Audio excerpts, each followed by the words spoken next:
Hello and welcome to another episode of Absolute Game Off. Nerd!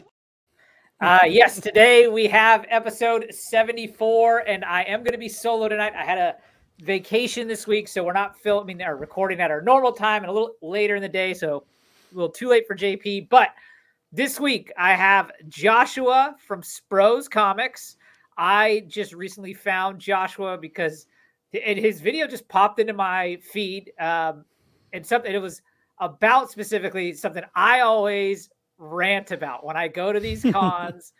And the wall books, not are they just not overpriced, they are absurdly overpriced. And his video is great because he showcased that and then showed some data, which is me. I'm usually just ranting about it. So it was a great video. That got me to subscribe to Joshua here. And then I reached him. I was like, yo, I got to have you on. He was down. So Joshua, say hello. How you doing? What is up, everybody? Thanks for having me, man. And thanks for subscribing. Appreciate that. Yeah, absolutely. And we're going to definitely talk about that in a little bit. But first, we want to kind of hear your story in general. So we always start off our podcast with the same exact question. What is your origin story? Take us back when it all started. Sweet. Yeah. So I don't know how old I was. I must have been 5 or 6. My dad, I come from a line of bikers. And so my dad used to get like biker magazines. So do we freeze? Josh, are you there? Hello. Oh yeah, here we are. Okay, I froze for a second there. So I was asking, when you say bikers, is that like motorcycles or bicycles? Motorcycles, yeah. They're like my dad and my grandpa are like hardcore Harley dudes. I for some reason it just wasn't in my genes. I just never picked it up, so I'm not a Harley guy like they are. But they're like long goatees, like dudes you look at you don't want to mess with. But anyway, so my dad, he used to read biker magazines, and so he would go to our local magazine shop. And so first time I went with him, I went back to like the kids section. I'm like 5 or 6, and the first 2 comics that I remember looking at, one of them was a Mask comic, like the Jim Carrey movie. Mask. Okay, I thought you said like the Golden Age Mask. I was like, wow. No, the Mask with Jim Carrey, and then Flash. I don't remember what issues they were. I'm not gonna like pretend like I do because I literally have no clue. But yeah, so that got me into kind of comics, and so I would go with my dad whenever he would go pick up his mags, and I would go back there and I'd just pick up random Flash comics and Spider-Man stuff too. And then at some point I just thought I got too old for that stuff, so it went away from my life for a long time. Real quick, was there any connection to like Ghost Rider or anything with the Pops being into the motorcycles and then you being into the comics? No, I don't think I even knew Ghost Rider was a thing back at that time, but okay. That would have been nice. That would have been a good crossover. Yeah. Okay, so you took a break. Obviously, I think a lot of us are in that. Yeah, things happen in life that change your mind. Yeah, so I just, you're a kid, and then you get to like, 5th, 6th grade, depending on your area and what elementary school is, and you're top of the food chain. So like everything that's like for children is just, you're not part of that anymore. Like you're grown. So the childish things had to die. So then I put comics away for a while, and then I get to high school, and the Amazing Spider-Man movies come out, and the Tobey Maguire ones. No, Andrew Garfield. Oh, the Amazing Spider-Man ones. Yeah. And that, look, I might be jumping the gun here. Those movies are overhated. I'm 100% with you. It's the best costume of the movies. Yes, 100%. I think the dynamic between Andrew Garfield and what's her name? What's Gwen's name? The actress's name? Oh, Emma Stone. Emma Stone. I think it's phenomenal. Yeah. The best Aunt May with Sally Field. Yeah. I actually really enjoy the first one, even though it was just like the origin over again. I think that was the only issue with it. And then the crane scene is incredible. Oh, it's so good. It's so good. Anyways, go on. Amazing Spider-Man 2 is probably my favorite superhero movie. Like, oh, really? I can watch that movie just on repeat, on loop, like it's nothing. So yeah, so anyway, so I those movies came out, and me and a buddy of mine just kind of bonded over those movies, and so we would go check out the local comic shop a couple times, nothing crazy. And so I picked up a couple books. I picked up like a Deadpool, Spider-Man. I think it was from like 20, I want to say 2014, 2013. Um, and yeah, I don't remember the other ones that I picked up, but so I kind of dabbled in comics again. But then again, I graduated high school, got into college, and when you get to college, you got to put childish things behind you. Oh So yeah. once again, I put the childish things behind me and went to college and dropped out because school sucks and I'm not I'm not about that life. Real quick, even though you gave up comics, were you Mhm. still into movies that were coming out? Oh yeah, totally. Yeah, I've been into even though I wasn't part of the comics, I've been into the MCU movies since Iron Man 1 in the Okay. theaters. I've been to probably with the exception of the Iron Man and the Thor sequels, I think I've been to like every opening night for an MCU movie. Oh, all right. So thankfully my wife joins me on those. Or else it would have sucked if my wife wouldn't have been into those types of movies. Yeah, mine's not. So yeah, I get that. So anyway, so yeah, so I get to college. I don't really think about comics much, but yeah, I'm still invested in the movies. I drop out of college, get a full time job, meet my wife, we get married, and we end up watching the Daredevil show together. Uh, in And my opinion, if they're gonna make shows about Marvel, Daredevil season 1 is exactly what I want. yeah, it is peak Marvel. Like Mhm. it is. I can address like I can address the things that are definitely wrong about Amazing Spider-Man 2, but the Daredevil Netflix show is just it's peak. Like there is nothing wrong, and yeah, that show's incredible. So anyway, so I got really invested into the show. Like we were just binging the heck out of it, and so uh, that then led me to kind of research like, oh, um, what storyline are they pulling from? I didn't really know much. I knew who Frank Miller was, but I didn't Mhm. know much about like the iconic Daredevil storyline. So I then went to my else or I did research, found out that it was from the storyline. I went to my LCS at the time where we lived, and I bought the whole run, almost the whole run. It didn't have like the first appearance of Elektra and stuff, but essentially that entire Frank Miller run all the way through. And so that got me back into comics for a little bit. Um, then I took another break. I don't really know why. I think I just like the Daredevil show was kind of over, and we had moved, and those books got put in a box, and just kind of like out of sight, out of mind type thing. And then my father-in-law, he's been collecting since the 80s, and so it had just randomly come up in conversation between us, and he hadn't collected for some time, and we were both just like, hey, like LA Comic Con's coming up, like why don't we go?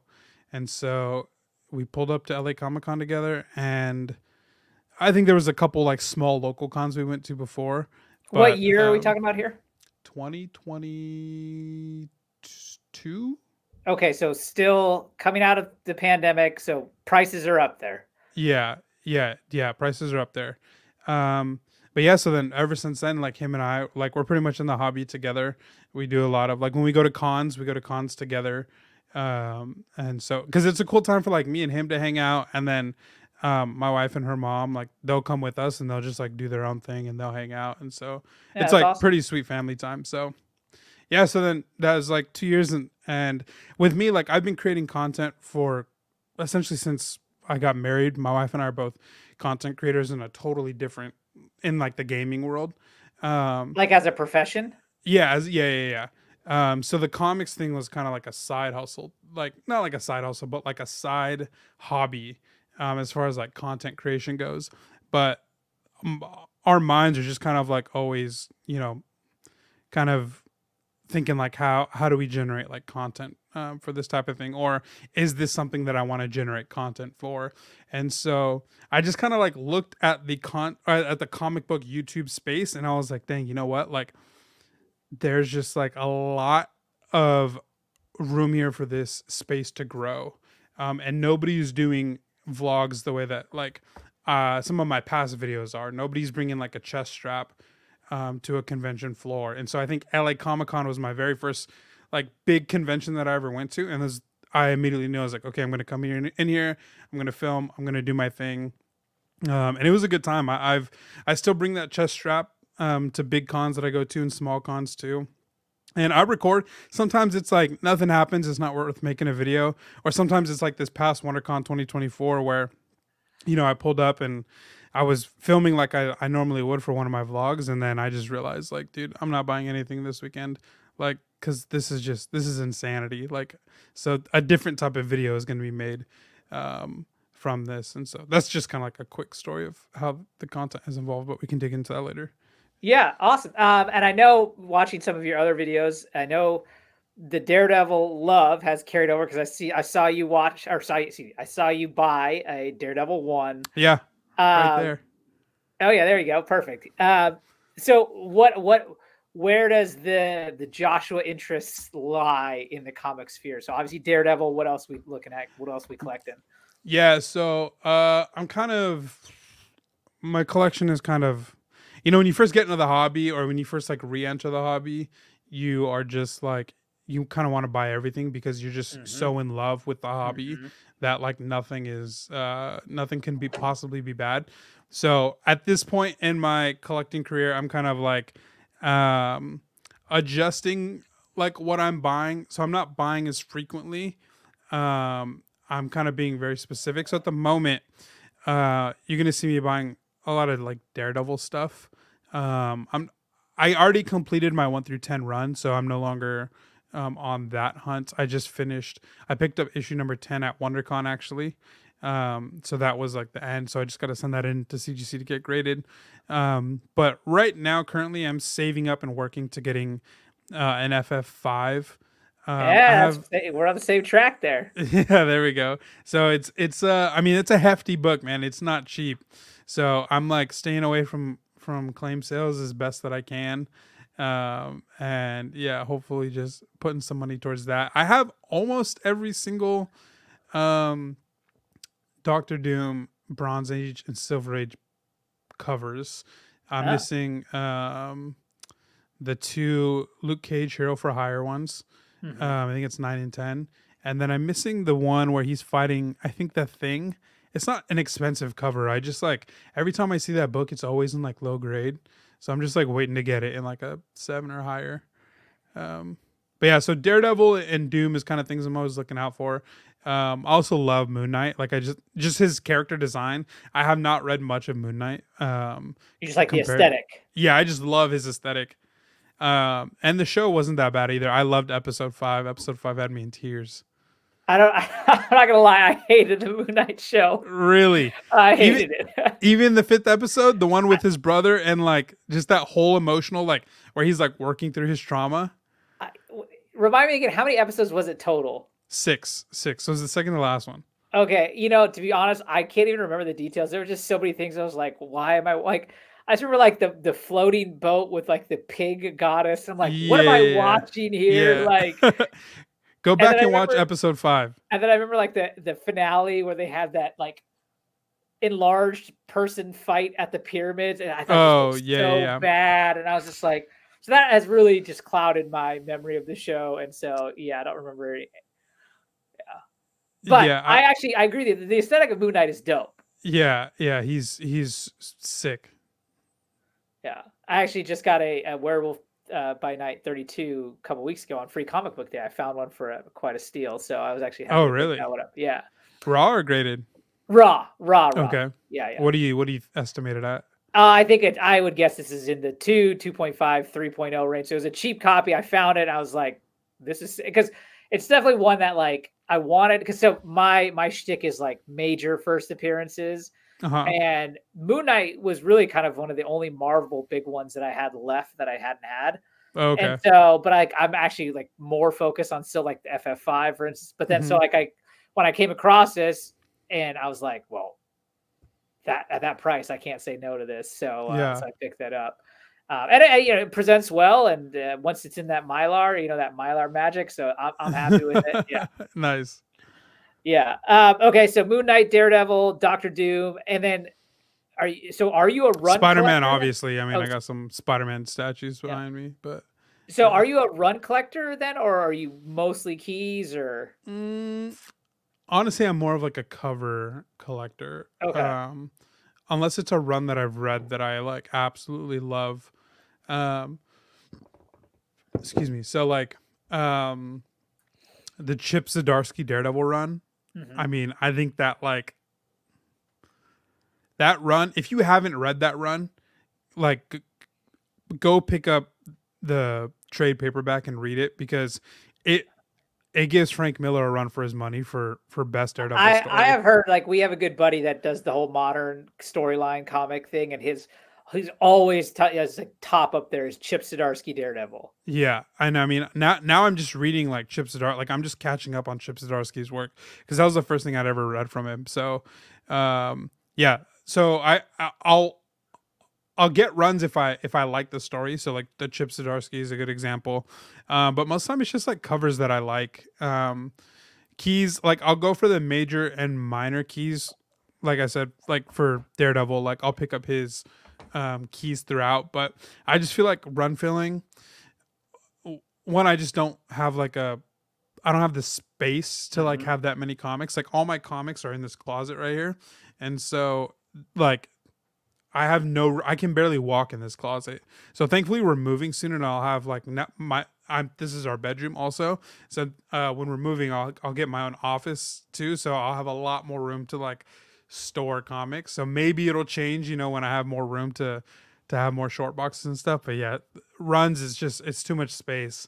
I will say real quick, because you said that's your bedroom, that your wife is down with comics on the wall, things like that. Like, no way Yeah. would that fly with mine.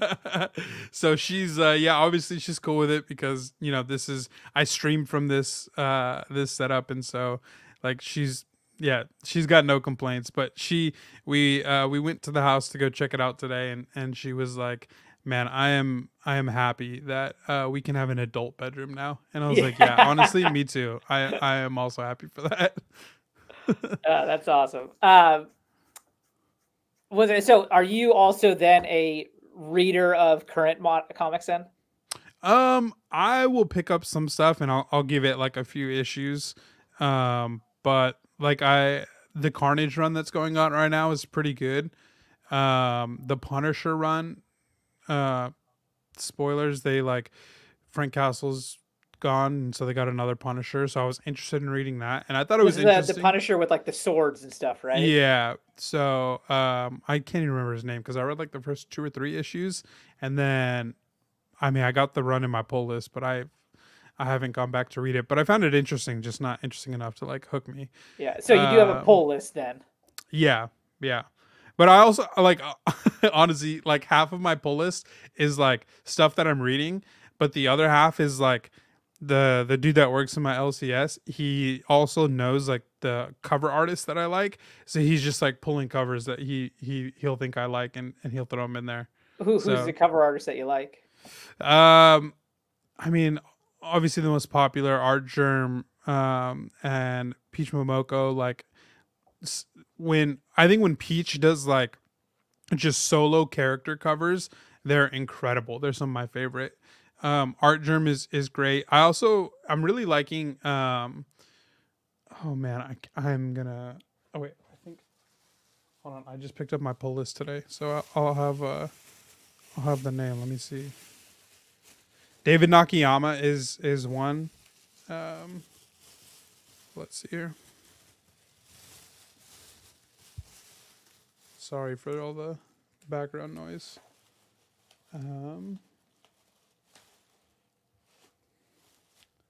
Rachta Lin. Never heard that name. Some incredible covers recently.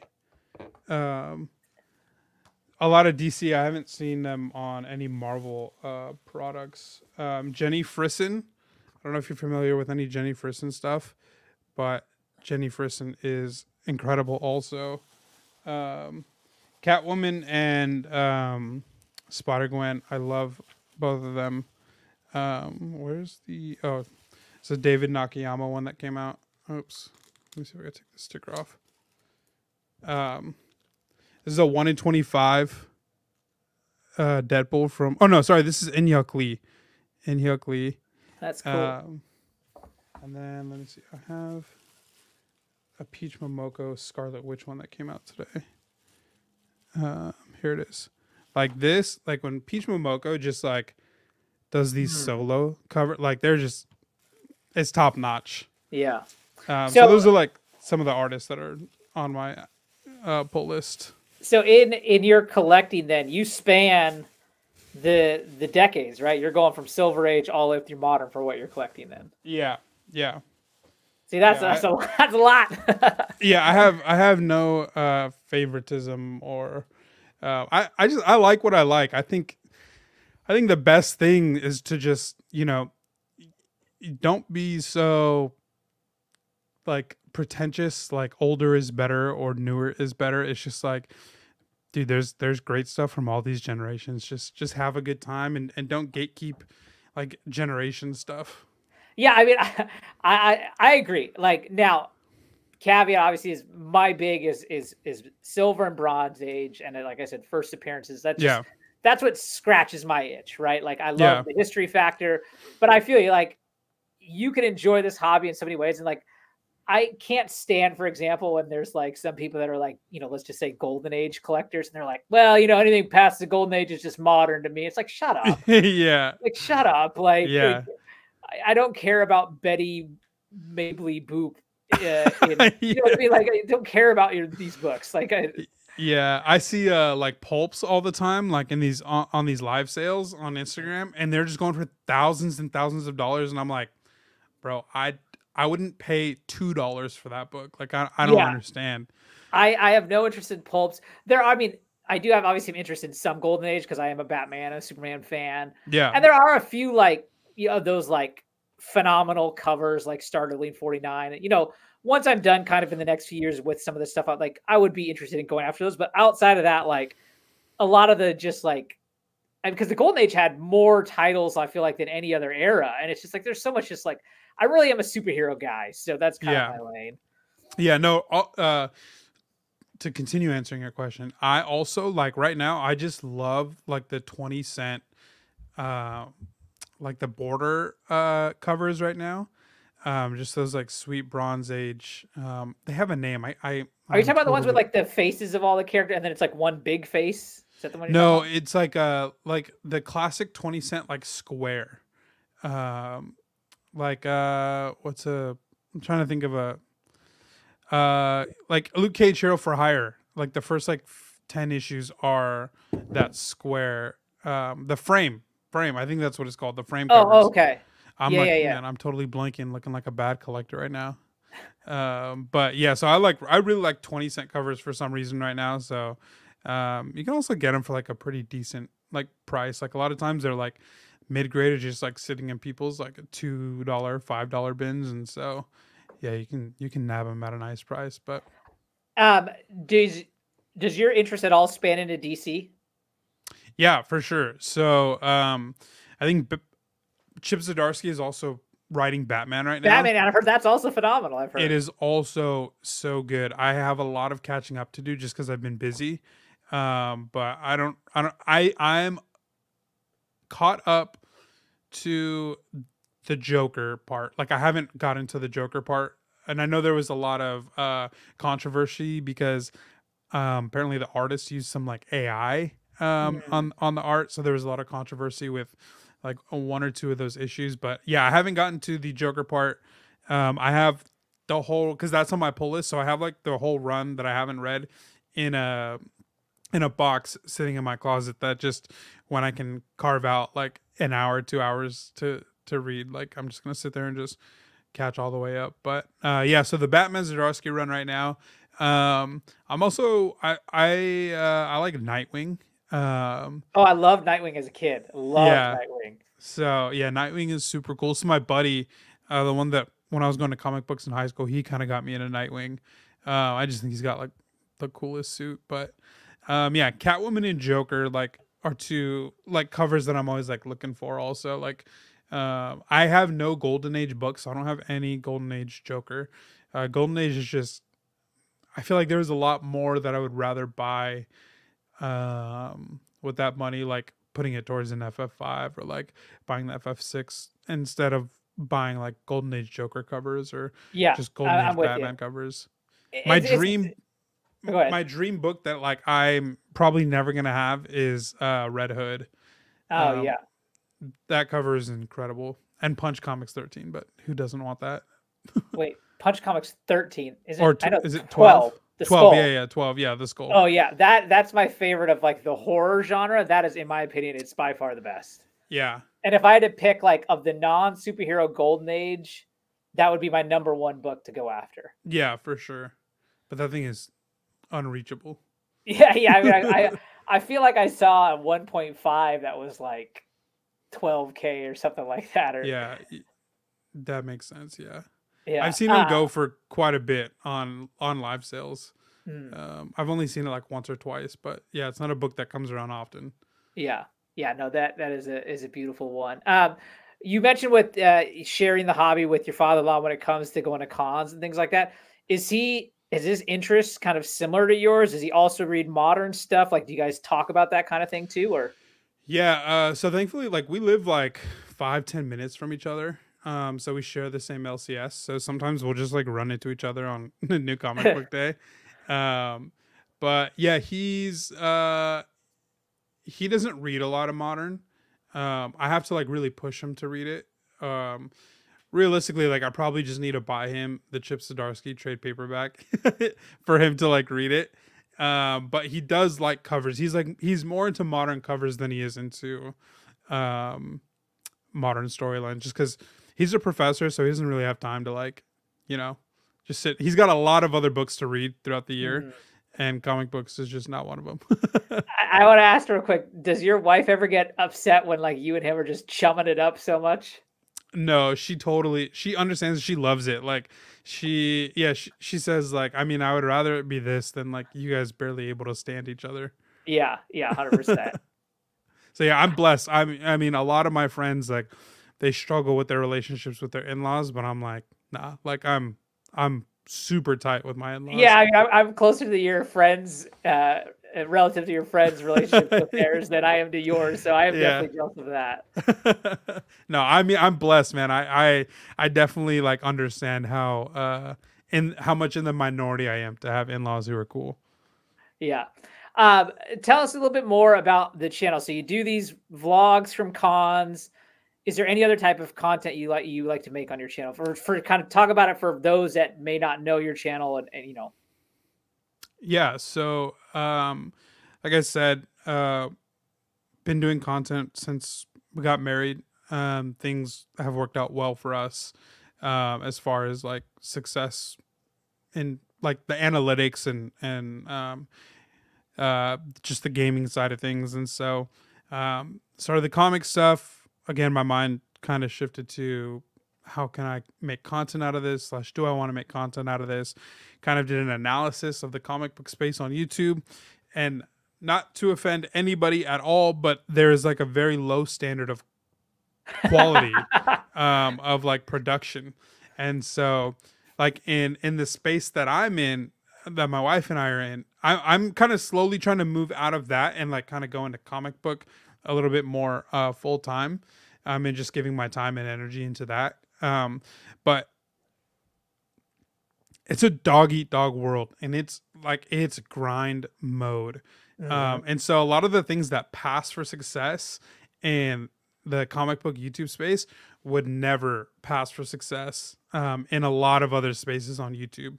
And so that's kind of like one of the things that I'm working at right now, is like just setting a new standard for like how we create content in the comic book space. But I also understand that like a lot of like my analytics tell me that like the people who watch my videos, I think on that WonderCon video, or the Comic Cons Are Dying, I think it was 100% male, and I think the biggest age range was 45 to 55. So I also understand that like those men like do not care about flash, like not the comic book character, but they don't care about being flashy. They don't care about like the bells and the whistles. but I think at a subconscious level, I think that they actually do care. And so I kind of just hope with my content to help push the boundary, because it'll make all of us better and it'll make me better. And yeah, so that's kind of like my mindset. But yeah, I mean, I'm not gonna lie to you. Like, the one thing I love about doing our channels, because our main content is these interviews, and I have to put in zero production time. I mean, it's literally I turn on the camera and we're just talking and I record it. Like, I mean, for all I care, if people wanted to listen to this as a podcast and not watch, I could care less. Like, yeah, it's just, and so like it requires no like editing, but like yet I have friends, that I've made in this YouTube space that they do, the stuff that like, and they like 15-minute video could take them 5-6 hours to edit, and I'm just like, oh my god. yeah. Yeah, like my Death of Comic Con video, that was almost an hour long. That took me like 2 weeks of editing, of like every day. I'd probably say 5 to 6 days a week, just like sitting down, putting effort into it, giving my full attention to it, grinding it out. I mean, it takes a lot to like sit down and edit. And I can like the first like few hours of editing, it'll usually like be very like, I'll kind of be editing in spurts. So it'll be like an hour of hard work and then like an hour of like chilling and then an hour of hard work. But once I start to see like the final product come together, then at that point it's just a run to the end. Because you just kind of get that like, oh, this is now it's coming together. It's coming to life. Okay. Like, let me do just a full sprint and let's get this done, because now I'm excited about it. But when I'm looking at dude, sometimes when I come home from these conventions and, I've been recording all day, I have like 8 to 10 hours of footage, depending on like how long I'm at the con for. And so sometimes more, like, because it's not just like the body cam footage, like it's also like recording footage. So sometimes it could be like 16 or like 14, because I'm filming two totally separate things, but at the same time. And so yeah, it can get a lot. And when I look at that, I'm just like, dude, why am I doing this? I don't want to do this.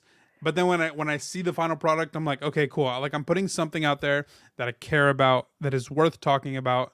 And sometimes it's nerve-wracking. Like, I was super nervous to publish that video. Like, I'm just thinking to myself, like, do people agree? Like, are people going to defend the sellers because, these are the people that they're buying their books from? Like, I have no clue, but I feel like this has to be said, and I haven't really seen anybody like really come out and say it. So I was super stoked. Like, I'd say like 98% of the comments that I got were people just like, hey, dude, thanks so much for saying this. Like, I love this video. Like, you reaching out to me, other people reaching out to me and thanking me for it.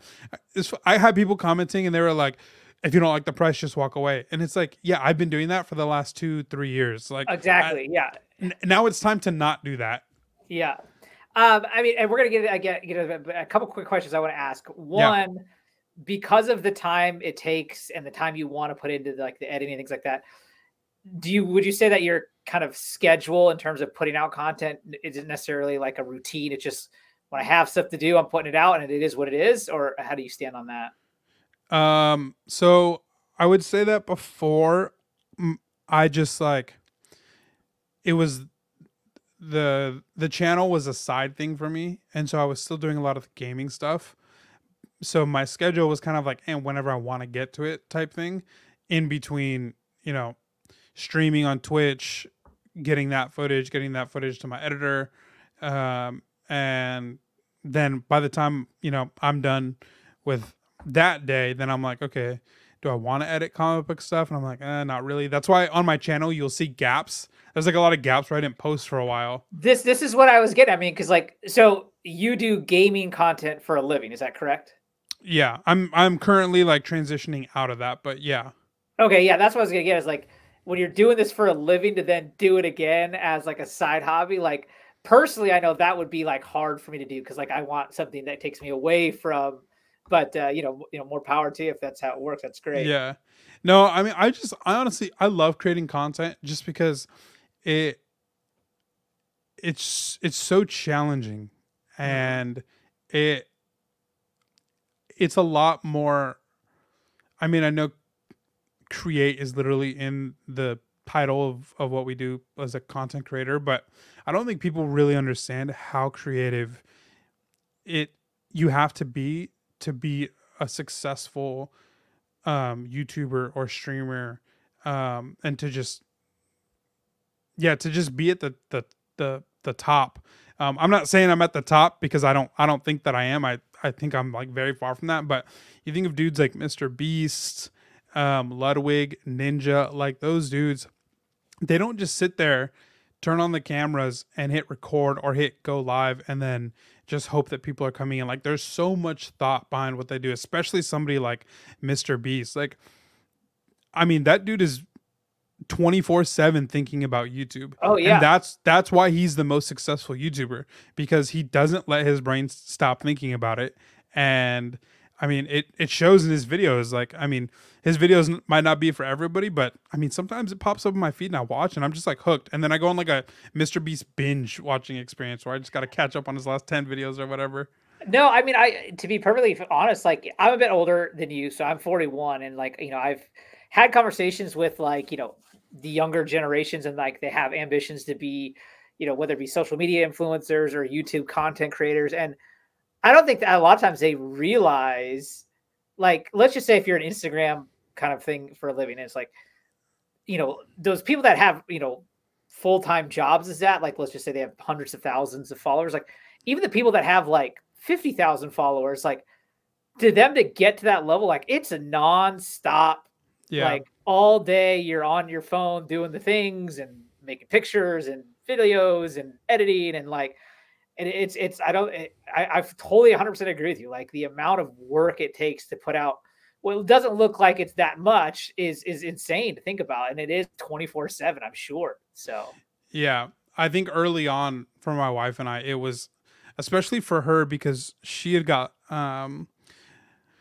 let go from her job during COVID and she was already kind of like gaining some traction on her TikTok. And so I just encouraged her to like full send it. Like we were financially making what we needed. And so there was no pressure for her to go um, get a full time job. And, just in the COVID era, like there was just a huge opportunity for her to kind of do what she wanted to do and to give it a chance. And so she worked incredibly hard at that. And I was working full time and then doing content stuff on the side. And so for her, man, she was working probably like 50, 60 hours a week in the beginning. And she, on the gaming side, she is far more successful than I am. She's pushing like 1 million subs on YouTube. wow. It's like, it's a huge blessing. It's taken us around the world. It's been so much fun. And so I just ride the coattails, man. I'm just like, I'm there as her husband. Real quick, do you mind? I mean, give it a plug. Like, what is the gaming channel, and then what specifically do you guys is the work you guys are putting in? Yeah, so we play a game called Genshin Impact. I don't know if you've ever I've heard of it. personally never heard of it. No. Yeah, it's a Chinese game. It's open world. It's a gacha game, so you gotta pay. You gotta swipe your credit card to get characters, and so it's just I think in 2020, 2021, the game came out in 2020. I don't remember what year it won this award, but it won Game of the Year when it came out at the Game Awards, and it has been incredibly successful since then. It's one of the biggest like proper like IPs globally, and they're gonna make an anime out of it soon. So it's just like it's massive. Like we went to just her what she's done took us to the Philippines last summer for a convention that they wanted her to like appear at. So we went to the Philippines and we just got to meet the people there. And man, the Philippines was like the nicest, most kindest, loving people I've ever met. Like I just being there, I was like, dude, America sucks. Like everybody only cares about themselves. Yeah, like, 100%. I know what you're talking about. I've traveled a bit, and I totally understand what you're getting at here. Yeah. So, so it's like massive, like just across the world. And so because she, like I said, COVID was just, it was just, there was a lot of bad, but there was a lot of good in it too. And so, people were home more, so people were taking in content more. And so she was just one of the first content creators for this video game. And so she's probably like a top 5 creator for the game, at least on the state side. There's a lot of like Chinese and other Asia content creators who our content creators to their native language that are massive. But yeah, on the state side, she's definitely the number one female content creator, I would say, for Can I ask, is it like playing the game and like how to get advantages, or like what specifically about the game is it on? just kind of being entertaining. Oh, got it. Yeah, so she's just like she's hilarious. She's honestly one of the funniest people that I know. And so she's just like the way like people describe it is like in her comments and stuff, they're like, I feel like you're the older sister that I never had. So she just kind of brings like this like really cozy vibe to gaming, especially in that sphere. So a lot of the people just like really like her content because she's just a very comfortable, cozy person. She's super funny, at least in my opinion. And yeah, so her name is Dish. That's how you can find her on YouTube and stuff, and across all the socials.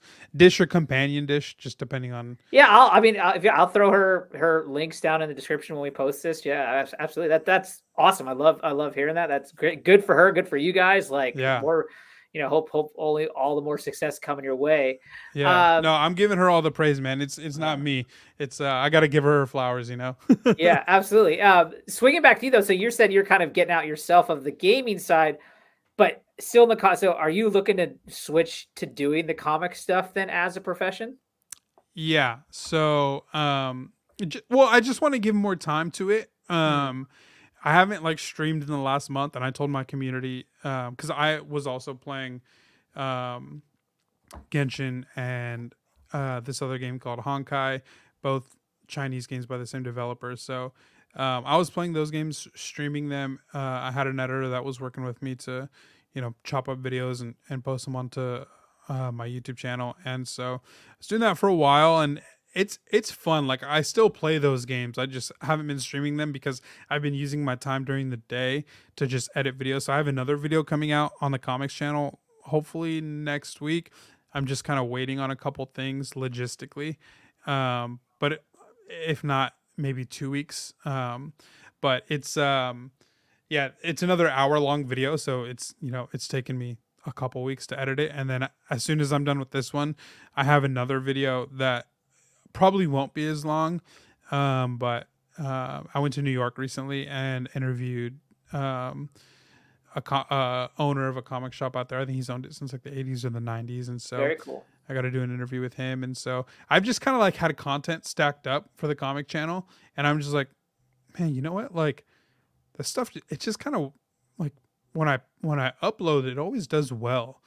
So with the gaming stuff, like, at least for my channel, like, I'm just in a season of like my analytics weren't in the green all the time. Like, I was seeing some red, and so I just wasn't like really finding my groove. And I also know that I'm not like super passionate about those types of things, or those games rather. And so I was just like, you know what, like, I care about comics a lot more, and I think people will see that. I think that's the number one thing about content creation is you can't fake it. I think you have to give viewers a lot more credit than content creators actually do. And I think that they can see through the fake, they can see through the lies, they can tell when you're putting on a performance, and they can tell when you're being genuine. And so I feel like that's just kind of like what was happening is it became more work than enjoyment to stream and to get YouTube videos up for that stuff. And I do not feel that way at all about comics. Like, I just love doing it. I have such a fun time. I even have a better time editing the comic book stuff than I do the gaming stuff. So yeah, so I'm just kind of saying, I was talking to my wife about it, and we're just going over, just my passions and my desires long term, what I want to do, and just kind of the success or lack of success on the gaming channel. And she pretty much said what I said, like, just if that's kind of what you're feeling, like, just send it, like, see what happens. Like, there's nothing wrong. And so every time we've sent it on something, it's kind of been our mentality, is just like, all right, we'll just go for it, give it your best effort and see what happens. And I think a lot of time, if you're a hard worker and if you enjoy what you're doing, like, you can be a pretty successful person. Yeah, I 100% feel you on with the YouTube. So it's just like, authenticity is paramount. Like, you can spot someone just bullshitting and faking it, and like, Yeah, like I 100% agree with you. And that's actually a good tie-in now. So let's kind of get to what brought me to you Yeah. is the video you made on Mhm. the Comic-Cons dying because of the wall look. So what was really funny is the booth that you, I don't know if you saw this when I made the comment on your video, the booth that you looked at that had the Avengers 8, the first Kang. Yeah. $3,500. So do you remember it had that star price tag on it? Yeah. That shop is actually 20 minutes away from where I live up here in Oh, the really? Seattle area. Yeah. And Okay. Yeah. they go to all the cons on the West Yeah, Coast. I've seen them So at a like, few. Yeah, I've seen them at a few. and like I know I can just recognize that star and I recognize their handwriting. Like, Yeah. and I can't even go to their store here. Like when I first started getting into comics and I didn't know what pricing, I didn't know what GPA is. I was just getting into the hobby. Yeah. I would go there just because like the inventory was great. I mean, they had He's got a great inventory. Inventory is incredible. Now that I kind of know my way around the block, like I can't go there anymore because it's honestly like infuriating to me. Like for example, like with your Kang, the last time I went there, they had so I'm a huge Silver Surfer fan, so I love this book, FF49. It's my favorite Jack Kirby cover, right? First Silver Surfer cover, second appearance, first Galactus appearance, all the good stuff. That book should be worth more than FF48, by the way.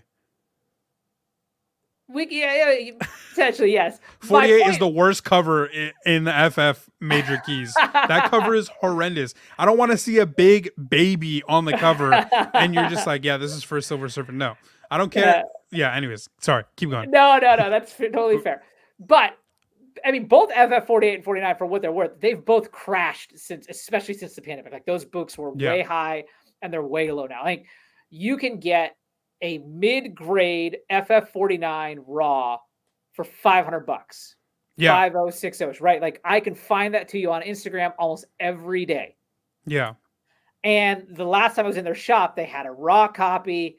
You know, it definitely wasn't a high grade copy, right? I mean, wasn't low grade, but like in the raw form, it was basically on par with that Avengers 8 that you had, right? Like it was just you're kind of right in the middle, just like mid-grade, solid raw copy, right? This is the copy that I can find you any day for $500 to $600 on Instagram. And they had it listed at $2,500 and I almost lost it. Like, and again, like when you go to their booth at the cons, that's the same thing you see. And they're not alone when it comes to the cons. Like, like it's so bad. Like I have now just kind of tell people like, I go to cons. It's fun to go and look because I don't have too much opportunity where there's that much inventory in one space. For sure. Right.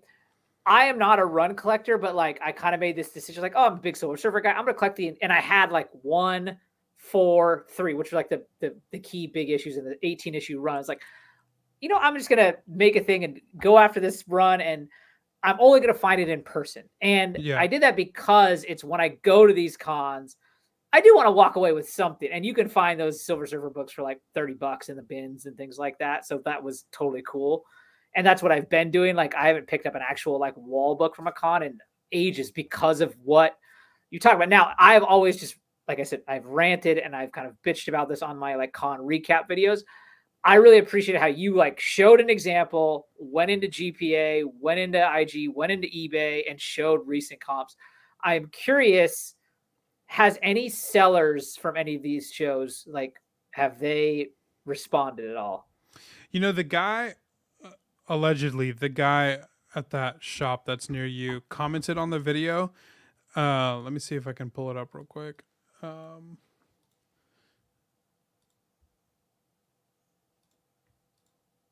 So, let's see.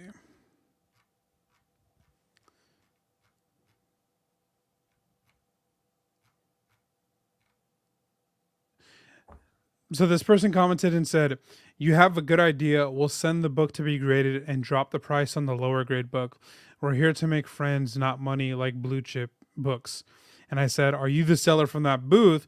If so, PM me on Instagram." Because I wanted to give, you know, him an opportunity to like, yo, let's hop into something like this. Let's talk about it. Like, what's your mentality and pricing? Like, you said you want to change. Like, what does that kind of look like? They responded. They said, we'll be more than happy to. This will take us to next year. I'll make sure you'll be happy with everything. We'll send you a message soon. Thanks. And as soon as I got that message, I kind of got the feeling that that wasn't actually the person who runs that shop. And I haven't gotten an Instagram DM since then. I've talked with the guy a couple times because I've been interested in some of the books. I've even tried to negotiate with him on a book, and I tried to bring it down to like actual FMV, and like he kind of laughed and was like, "Yeah, no, it's not gonna work." I'm curious, what was like the multiplier in terms of like what he was priced at and what FMV? Like, was it like $3,500 first keg, and you're like, this is actually like a $400 book, or like, what are we talking about here? I think I don't remember the details. It actually might be in the short boxed video. I don't remember if I kept it in or kept it up. It was at Shortbox Live last year, 2023. It was one of the top 10 Daredevils. I don't remember the price he was asking, and I don't remember what I negotiated. But yeah, I just remember it was a top 10 Daredevil. It might have been First Purple Man.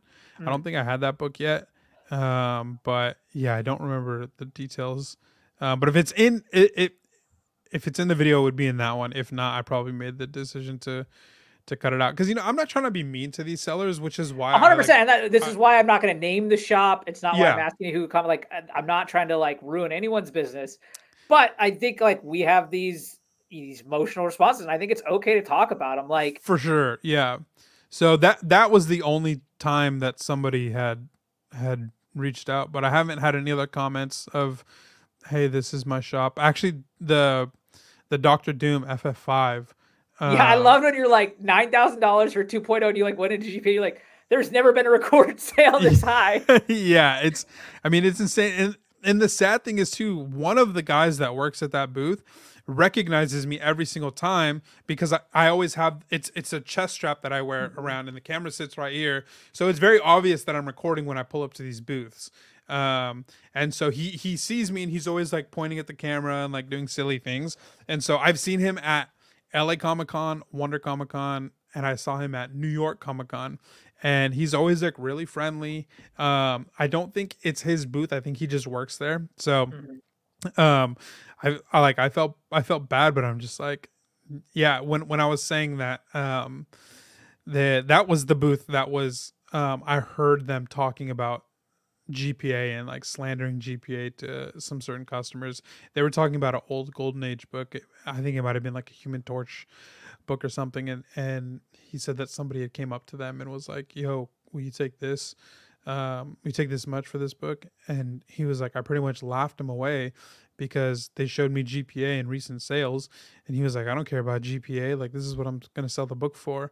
And so I was actually recording at the time that they were having that conversation, but I couldn't get close enough to like actually catch the audio, unfortunately, or else I would have included that in the video for sure. Because I mean, that was just like, that was insane to me. Like when the people at that booth were saying like, yeah, we don't care about what GPA says. Like, this is what the book, like, this is what we're selling it for, which again, like I said in the video, like, that's fine. You can ask whatever you want for a book. Like, as a seller, as a business owner, like, that is, as an American, like, that is well within your right to ask whatever you want. But you can't laugh at customers when they're literally just trying to follow the market. Like, exactly. Again, you can price anything you want at whatever you want. It doesn't mean it's going to move, right? Yeah. Like, and the comic book fan is an informed buyer, especially with all the tools we have available. Like, we're not idiots. Yeah, no. And like, I've been trying to like reason this out. It's like, are these cons just, they're so attracted to people that are not necessarily in the know, and they just get googly eyes and they pick, are they just going to be like, oh, I want that first Daredevil, I don't care what the price is? Or is it, maybe the dealer doesn't actually want to sell these specific books. They just use them as like kind of bait to get people to come and then like look through their boxes. Yeah. And then the argument you hear is like, well, a lot of these guys are in deep on these books because they bought them during the pandemic. And in my mind, in that scenario, like, that is not the reason to then overprice 10x, because what good is, you already sunk the cost. Holding on to that inventory and not selling it is not going to recoup your money. And if anything, it seems to me to make more, again, I'm not a comic book owner, so, take that as a caveat. it seems more sense like you sell what you got at the market rate and then put that money into new inventory that you can continuously turn over versus holding. Yeah, I mean, you have to cut your losses at some point. Exactly. Like, it's a sunk cost. Like, it is what it is. Like, all of us that are collectors, guess what? We all bought books that have all gone down. Like, for sure. Yeah. Yeah, no, I bought a, kind of going back to earlier, I actually bought a first Ghost Rider Marvel Spotlight, and I regret it. Like, I'm waiting. I hope that the Ryan Gosling news is true, so I can get a little bit of a pump back close to what I bought it for. But yeah. Anyways, yeah. So I think just being like, just to be a good business owner and to have longevity, you have to be smart, you have to be fluid, and you have to be willing to take L's. Like, if you're not willing to take L's as a business owner, like, you're just not going to grow. And I say that just as somebody who, like, we have our own type of business, and, you know, my dad has his own business. And so I have friends that have their own businesses. Like, I'm around a lot of business owners, not just in the digital space, but in a lot of physical and real world practical place. And, you know, it's about being as smart as you can. Obviously, you don't want losses. Like, that's not the goal of getting into business, is to just have losses every single year. But I think with the comic book stuff, like, it's evident that we're not going to go back to 2021, 2020. Yeah. Like, and I mean, even from a collector side of things, you come across a collector, you know, because again, we all use, or at least try to, and at least in some component, to use the hobby to fund the hobby. And it's the same thing on the collector side. Like, I've heard so many times, like, I think the dumbest thing I hear is when someone's like, you know, you have, you know, whatever book and the market is X. And then when you want to talk to them about them, you know, they're trying to sell it to fund something else. And they're like, well, I'm into this book X. yeah. And it's like, that, to me, what you're into the book is completely irrelevant. Again, right. You are welcome to put the book up at whatever price you want to, Yeah. but I'm not going to just, okay, well, you're into that book that much, there you go. Like, I'm sorry, that's not real life. Like, I mean, just like the stock market, right? Like, if I buy Microsoft at $100 and it goes down to $50, I don't get to call up the stock exchange and be like, hey, I want to sell my Microsoft, but, you know, I'm into this $100 a share, so that's the price I would like to get. Right. The stock market does not care. Yeah, exactly. And it's the same thing here. So it, like, drives me crazy. And then on top of that, like, the other thing you hear too is like, well, they got to cover the costs for the booth. It's like, you know what covers the cost for the booth? Selling the book. Selling the book, yeah. Not having us come and look at them. Yeah. You know, I don't know if this is crazy. It might be, but I actually think that comic book prices would go up a little bit if sellers sold more. Oh, agreed. Because it would put more demand on these books. I think that these books are reaching new lows because people are getting like, sellers are getting desperate, or collectors are getting desperate for their money back, and so they're just trying to get rid of it. And so that's why you see some of these eBay auctions, man, like, it's robbery sometimes, like the prices that these books go for. But I think if sellers just kind of put the books back into the market, you're just going to create a demand, because now people are going to start buying at actual affordable prices. And so, you know, more Avengers 8s are going to get bought, more, you know, FF49s are going to get picked up, and not because of some, like, MCU news or whatever, but just because there's more on the market. And so naturally, with more demand, the prices are going to increase, because there's going to be more competition. So in those auctions, you know, somebody might have failed in the last 2 auctions for a book, and so they're going to be like, okay, I need to get this one. I'm not losing this one. So they're going to put a little bit more money than they might have. And so, but I think if you're just being greedy and holding on and waiting until you get your money back, like, I think we're just going to continue to see books hit new lows. Yeah, that's actually a great point. Something that I have not thought about in that regard. Like, I agree with you 100%. Yeah, it makes sense. And I hope, like, honestly, that seller with the star post it. I genuinely don't think he's sold much of his inventory. Like I said, I've seen him at all these West Coast. The wall is exactly the same. Yeah, I don't think he's sold much. And I think it's because of the prices. Like, and like you said, like I said, like he has an incredible inventory. Like he's got some amazing books. He's got dupes of amazing books, but he wants crazy money for them. And it's like, I mean, it's dope that you have this crazy inventory. Like it's a great flex, but I mean, if you're trying to sell it, like what you're asking for, you're not gonna get. Especially like business owners, like, or these comic sellers, you know, they're like times are tough. Yeah, well, times are tough for us too. Like it's not small business owners aren't the only ones being affected. Like there's also just the general economy where the average person, like we're dealing with inflation, we're dealing with gas prices, especially in California being at these crazy highs that they're at, and getting groceries isn't as cheap as it was just a few years ago. And so we're all trying to figure out how can we stay in this hobby and survive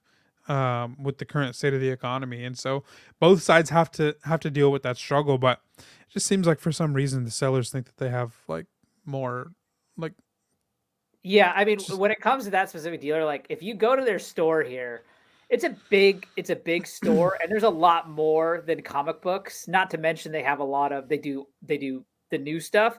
And so like my guess is just that they make, and like the town that they're in is not like the rent is not going to be that high. And so my guess is that he does more than plenty on the toys and the other stuff they have in the shop and the yeah, modern comics, that exactly the wall is just a flex. And it's like if someone wants to pay his FU price, like he'll go. And yeah, like, and then maybe he on top of that, he just enjoys going to cons and things like that. Like that's my yeah. guess. But I'm with you. Like it's just absurd. And yeah, I love the video. So Yeah, thanks, man. Yeah, I mean, I hope that things, I mean, at some point they'll balance out, right? Like these sellers, they can't hold on to their books forever. So, I think we are getting to the squeeze pretty soon.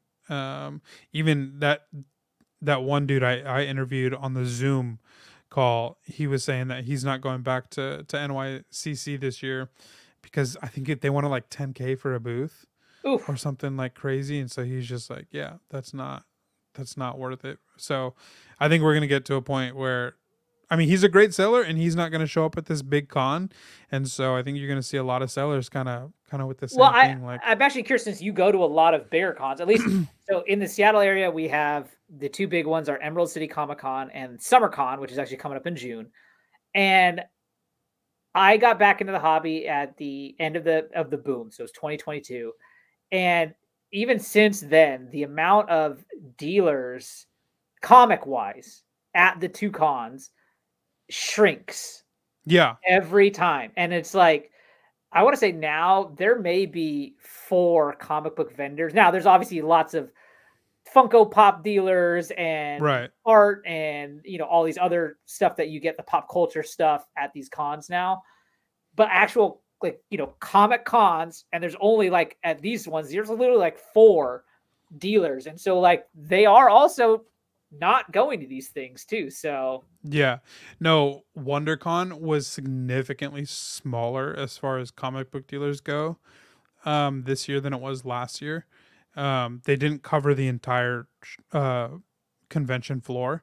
They didn't last year either, but it was not nearly as much room. But there was a lot of empty space on the con floor that was just nothing. And LA Comic Con has also got smaller. Um, and honestly, most of the time, it's the like good sellers that don't come back, mhm. because like they're the ones being smart and trying to be financially wise about like the business decisions that they're making. And so it's not worth to put, I don't know how much it costs to show up to LA Comic Con or WonderCon, but it's not worth to put in a few grand and you know get rid of these books for lower prices where they could probably just sell them at home, or sorry, sell Yeah, them I at their mean, shop or sell them on Instagram I was gonna say, and not have especially to pay that fee. nowadays, like the avenues we have, whether there's Instagram claim sales, YouTube claim sales, like you don't need to necessarily go to these cons to sell your books. So like I fully understand that side of it too. Yeah, but the local shows are great. Like there's a comic shop about an hour away from me that I enjoy going to. My father-in-law, well, sometimes like once, twice a year, just make a trip out there to go show his business some love. But we've always also looked forward to seeing him at the bigger cons, and he doesn't go to them anymore. He just said it's not worth the time and the effort to show up, and he's like, yeah, I'm probably just focusing more on these smaller local shows. And so I've had a lot of fun at the local shows, like the San Fernando Valley Comic Con that I don't know if you watched that vlog that I did, or the LA Valley I think it was called Comic Con. It was just like it was in one of those like like the lodges, like yeah, yeah, I was in one of those, and it's just like, I don't know, a dozen dealers. One guy had like a quarter of the floor, and he was just like all $2 books. And so I walked out with like a second appearance of Jessica Jones for $2. Like, nice. You're just gonna find like incredible, like small little minor keys at those local shows, and with the exception of a few sellers that like pop into those things, like most of those guys are gonna be like solid dudes, and just like guys that you just don't mind building a relationship with, just buyer to seller, and you know that they're going to be honest with you. And that's what I appreciate most from a seller, is when they're honest. And I think that's why I like the claim sales, especially the ones that come from Elite, is because Ali is just such a he at least has laid a foundation for having a dignified platform to sell books, and 100% money back guaranteed if you don't like the book. I had a situation where I got a book and I was like, yo, this is tragic, like this isn't, and the seller, like, I didn't even have to go to Ollie, like I just hit up the seller and I was like, yo, this is not as described. He was like, oh, my bad, man, like no worries, just send it back and I'll get you your money back. And he refunded me before I had even like confirmed like a tracking number to sending the money back. Like, he was just so quick to make the sale right. And so, yeah, I think that they've just laid down a really good model for just doing business with integrity. And so aside from that situation, which wasn't even that bad, like I've just had a lot of good interactions with sellers. I've gotten to know a couple sellers, like Vintage Comics and Toys. The dude that I interviewed out in New York was Silver Age Comics. Like, he was super cool and hospitable to me when I was out there in New York interviewing him. And so they're just like good dudes that are just like, you can tell that they're in the hobby because they also love the hobby. Like, they're not in the hobby because they're like, oh, I can make money like selling comic books or selling Funko Pops. Like, okay, like let me get in this. Like, no, they're part of the hobby too. Yeah, I always tell people, like, I almost exclusively only buy on Instagram because of those exact reasons. You can get to know who you're buying from. It's a much warmer, you can get better deals. It's a much warmer experience. It's all around aspects. I thoroughly enjoy it. I was going to say real quick, I have not traveled around to cons like you have. I've only gone to those ones here, the Emerald City Comic Con, the Summer Con, and there's one other small one called like Garage Con here. Yeah. And so I follow a lot of the dealers that we're talking about here, right, on Instagram, like, and I see the, the prices that they have there, which are at market, which is great.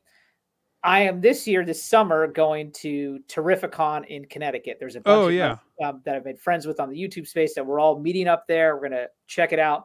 Just my first so what I was getting at is the dealers that go to the cons that I go to locally, they don't have an Instagram footprint. They're whereas, and again, these aren't the biggest cons, I wouldn't say. Terrificon, though, is going to be the first con I go to that there will probably be dealers there that I follow on Instagram. And I'm actually kind of curious to see, is there a price discrepancy from what they'll post on Instagram versus what's at the show? Now, I think if there was a difference and I was like, hey, your Instagram post has this, they'd be like, yeah, we'll obviously give you that. But like, I'm curious if they like try to like, well, while we're here, let's see if we can get a little uptick. Yeah. No, so Vintage Comics and Toys, I met him at New York Comic Con. And he worked with me. I bought there's FF49 right there. I bought that book from him. It was a 4 or 5. I got it pressed and cleaned, and it bumped up to a 5.0, or is it a 6.0? It's a 5.0 now. And he worked with me. Like, he was like, he also like recognized my Instagram handle and like that I bought from him before. So he was like, yeah, man, like let's work something out. So I bought that and like a first appearance of Ahsoka. And so we just kind of like did like a little bundle deal, and it was yeah, it was right next to Fair Market. And so yeah, I mean, obviously they're gonna have to cover costs because they're, instead of shipping it from their home straight to you, they got to cover their costs for the booth. But I doubt it's gonna be anything egregious, Yeah. like we're seeing like the examples that I used on my video. Yeah, 100%, 100%. Yeah, and so yeah, I'm really looking forward to going and seeing what I find there. But When is yeah, Terrific on? so August 16th through the 18th. Okay, So yeah, cool, flying in Friday morning, gonna do the 3-day thing and fly out Sunday night. nice. Yeah. Yeah, I haven't been to that one. The reason we chose this one is from a couple of the guys that have been there. They said of the big cons, it's the one that supposedly still has majority comic dealers, which is That's what I've heard. versus like the pop culture stuff. It's like almost Right. it's the large Comic Con for comic collectors. Yeah. And then the one friend I have that's also going that went last year, he also said that pricing there was much better than like, New York Comic Con or, the ones that we've discussed. So Yeah. I'm really looking forward to that. Yeah. That's why I like the small shows too, is because the pricing is just, I don't know if you have many of them out there, but just No, if they do, I completely missed the boat on these, like at the VFW or the Eagles Lodge or anything. I've never seen any around here. Yeah, no, there's a few in LA, just in the LA area. Like there's one coming up in a couple weeks. I hope I can go to it. Like I told you, I'm moving, so like the next couple weeks are just gonna be like really weird. I think it's June 8th. It's called Near Mint Sundays. Oh yeah, Near Mint Sundays. So we just interviewed a guest a couple weeks ago. He's one of the first guys I met on Instagram as a seller wise. Aaron, he's not a full-time seller, but Aaron of Everyone's Comics, and he goes to Near Mint Sundays all the time, and he sings the praises of it. Yeah, so I've heard good things about that. I think it's January 8th. They're doing like a Saturday night show. So my father-in-law's on vacation right now, but when he gets back, I'm gonna ask him if he's interested in going and see if I can go. But in the middle of moving, and on the night before is actually the night of our fantasy football league punishment. So the punishment is they have to go to a WNBA game, no cell phone, and so he got his Sparks ticket. So we're gonna drive him down. We're gonna take a cell phone from him, and then we're gonna have like a nice dinner in LA while he's just at the game. But WNBA is having its time to shine. So I mean, it could have been worse. It could have been worse. Yeah. But so I don't know if I can make it to LA back to back nights. It might be a little rough. But if I can do it, I will, because I want to check it out. Nice. Yeah, Joshua, this has been a ton of fun chatting with you, getting to know you. Thanks for coming on. Before we roll out, feel free to share all the details, like even your gaming info, your wife's gaming info, like where people can find you guys, all that good stuff. Yeah, so Spros Comics on kind of all the socials, on YouTube and Instagram. Posting on TikTok also, but it's a totally different audience for like comic stuff out there. But if you're on TikTok, yeah, give me a follow there too. My gaming channel, if you're listening and you're just into Genshin Impact or Honkai Star Rail, you can just find me at Spro, SPRO. That's my YouTube handle. And then yeah, the wife is Dish, and so yeah, always just if you're joining the community on the comic book or gaming side, just comment on stuff. Like I love to interact with the comments. I do my best. I'll ignore like trolls or those types of comments, but generally if you comment something nice, I'll respond to you. If you comment something mean, I'll either not respond to you or respond to you with something sarcastic. So I guess pick your poison, really. But real quick, I gotta ask. I wanted to ask this earlier. The two game, the Genshin and the Honkai games. What system is that on? Is that on all of them? Oh, okay. I think Honkai might not be on like Xbox or something, but yeah, PC, mobile. That's where they're really popular. Is PC and mobile.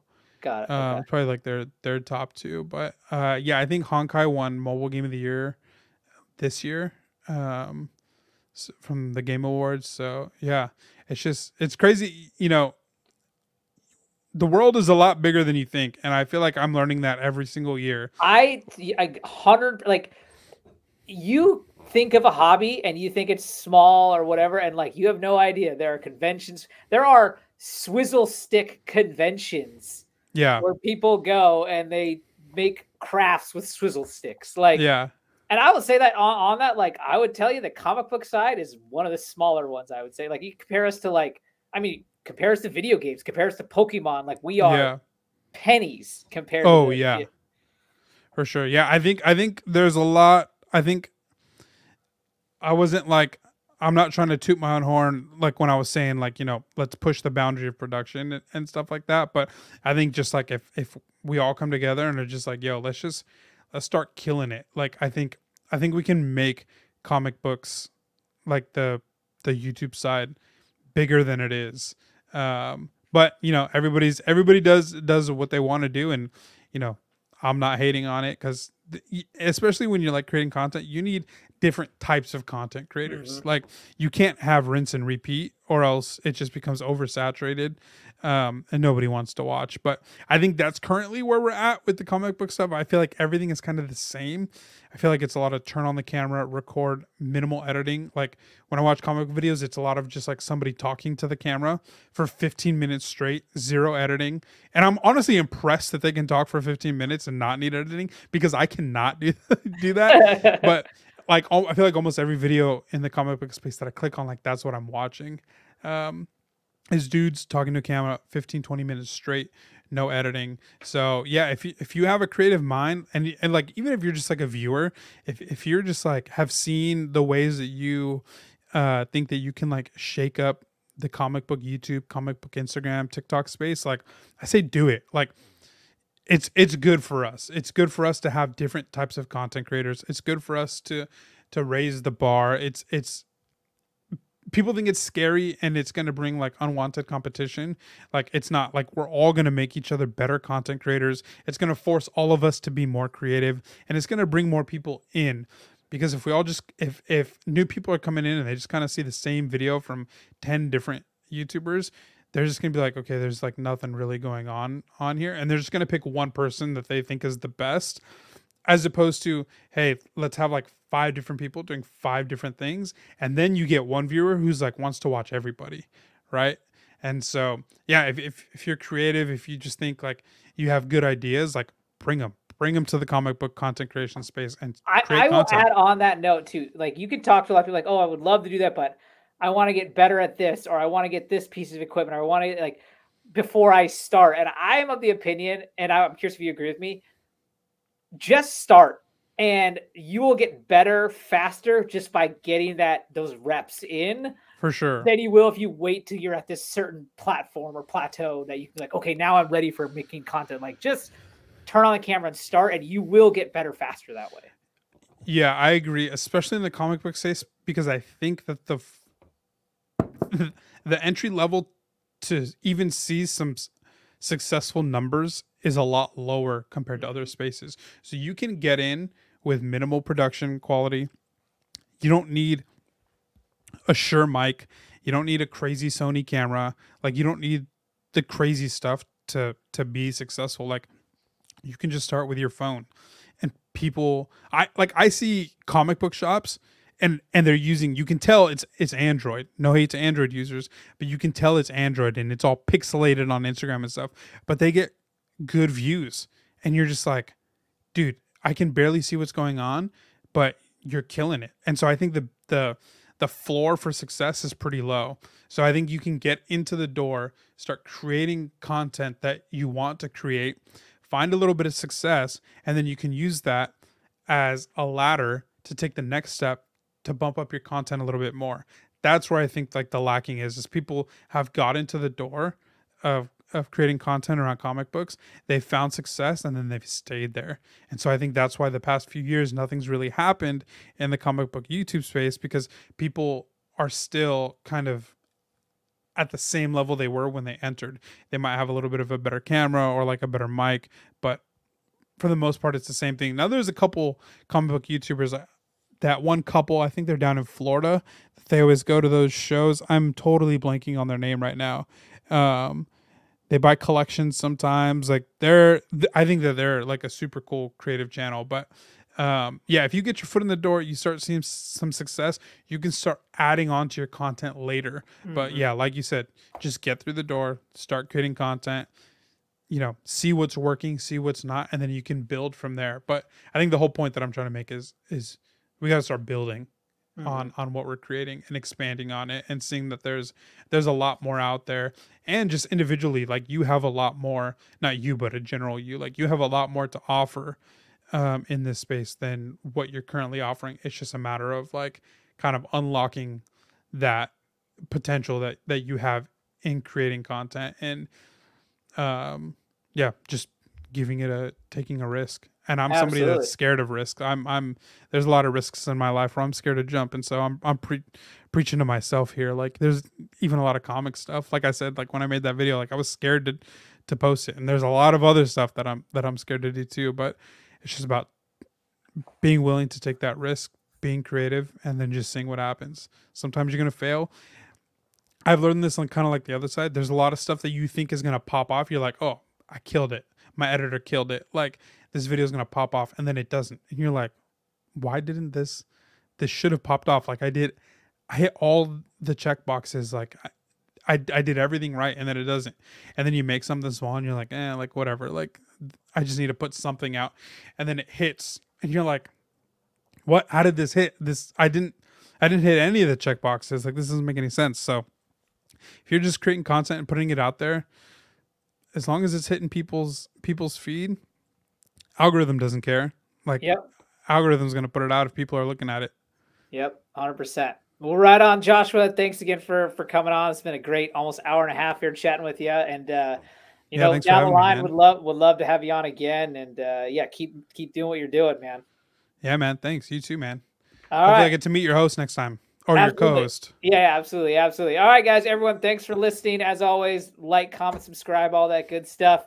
We will see you on the next one. Peace out. Peace.